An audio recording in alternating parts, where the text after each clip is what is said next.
ახალგაზრდა იურისტთა ასოციაცია საქართველოში ადამიანის უფლებების მდგომარეობას აჯამებს და ამბობს, რომ 2025 წელი შეზღუდული თავისუფლებების წელია. საიას შეფასებით ეს ნიშნავს, რომ ავტოკრატიულმა სამართალშემოქმედებამ თავისუფლების არათანაზომიერმა შეზღუდვამ გამოხატვის შეკრებისა და გაერთიანების თავისუფლებაზე განსაკუთრებული წნეხი იქონია. საიას მიერ მომზადებული ანგარიშის მიხედვით ამ წლის განმავლობაში 2024 წელს დაწყებული ავტორიტარული მმართველობის გაძლიერების პროცესი, მათ შორის საკანონმდებლო ჩარჩოს გაუარესებით, ფიზიკური ძალადობით, უსაფუძვლო დაკავებებით, პოლიტიკურად მოტივირებული მართაჯულებითა და დეზინფორმაციის კამპანიებით გაგრძელდა. 2025 წელი შეზღუდული თავისუფლებების წელია, რაც ნიშნავს, რომ ავტოკრატიულმა სამართალშემოქმედებამ თავისუფლებების არათანაზომიერმა შეზღუდვამ განსაკუთრებული წნეხი იქონია გამოხატვის თავისუფლებაზე, შეკრების თავისუფლებაზე, გაერთიანების თავისუფლებაზე.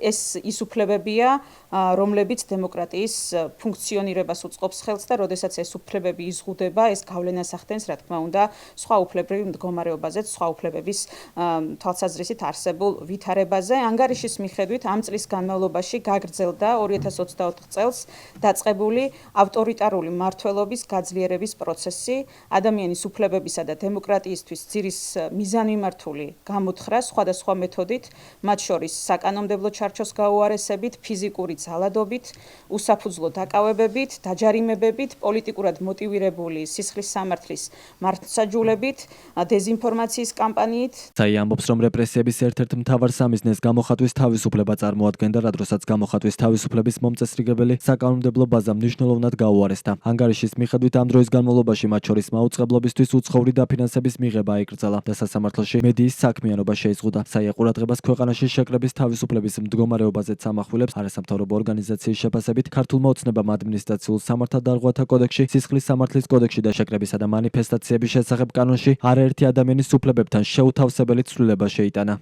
ანგარიში ცხადყოფს, რომ რეპრესიების ერთ-ერთ მთავარ სამიზნეს წარმოადგენდა გამოხატვის თავისუფლება, როგორც აღნიშნე, მნიშვნელოვნად გაუარესდა გამოხატვის თავისუფლების მომწესრიგებელი საკანონმდებლო ბაზა, მათ შორის საჯარო მოსამსახურეების და პოლიტიკური თანამდებობის პირების შეურაცხყოფის აკრძალვით, ცილისწამებასთან დაკავშირებით საჯარო დისკუსიის დაცვის გარანტიების შესუსტებით, მაუწყებლობისთვის უცხოური დაფინანსების მიღების ბლანკეტური აკრძალვით, სასამართლოებში მედიის საქმიანობის შეზღუდვით, ასევე გაუარესებას განაგრძობდა შეკრების თავისუფლების მდგომარეობა.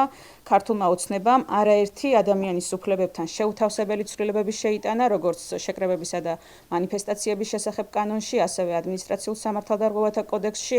გაცილებით გაუარესებულია მდგომარეობა წინა წელთან შედარებით, გაზრდილი ჯარიმების ოდენობით და მათ შორის გამოხატვის თავისუფლებასა და ასევე შეკრების თავისუფლებასთან დაკავშირებით დაწესებული სანქციებით, რომელიც თავისი სიმძიმით უტოლდება სისხლის სამართლებრივ დასჯას. ახალგაზრდა იურისტთა ასოციაციის ანგარიშის მიხედვით ერთ-ერთ უმნიშვნელოვანეს პრობლემას პოლიტიკურად მოტივირებული სისხლის სამართლის მართლმსაჯულება წარმოადგენდა. როგორც საია ამბობს, 2024 წლის გაზაფხულიდან 2025 წლის სექტემბრის ჩათვლით 69 პირის მიმართ მიმდინარე სისხლის სამართლის საქმეზე დაკვირვება მაჩვენა, რომ აქტივისტების მიმართ სისხლის სამართლებრივი დევნის მექანიზმების გამოყენება არა მხოლოდ კონკრეტული შესაძლო დანაშაულის აღკვეთისკენ, არამედ შეკრებისა და გამოხატვის თავისუფლების უფლებაზე ზეწოლისკენ იყო მიმართული.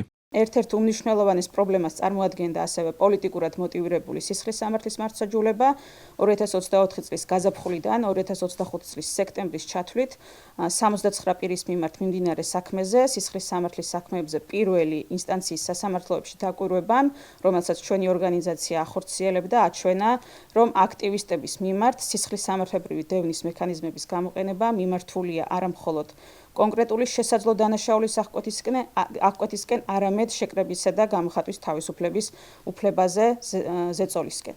2025 წელსაც გრძელდებოდა დემონსტრანტების არასათანადო მოპყრობა, კვლავ დაუსჯელები რჩებიან 2024 წლის ნოემბერ-დეკემბერში სისტემურ წამებაზე პასუხისმგებელი პირები. ანგარიშის ბოლოს საია ამბობს, რომ მიმდინარე პოლიტიკური რეპრესიების ფონზე ეკონომიკური, სოციალური და კულტურული უფლებები უგულებელყოფილი რჩება. არასამთავრობო ორგანიზაციის შეფასებით 2025 წელს კვლავ თვალშისაცემ იყო ღირსეული საცხოვრისის უფლების და უსაფრთხო გარემოში ცხოვრების უფლების კუთხით არსებული მძიმე მდგომარეობის სავალალო შედეგები. ანგარიშში ასევე მიმოხილულია 2025 წლის განმავლობაში დაფიქსირებული რამდენიმე შემთხვევა, როდესაც ადამიანების გარდაცვალება საიას შეფასებით სავარაუდოდ სახელმწიფოს მიერ სიცოცხლის უფლებიდან გამომდინარე პოზიტიური ვალდებულებების უგულებელყოფასთან და პრევენციული ზომების არარსებობასთან იყო დაკავშირებული.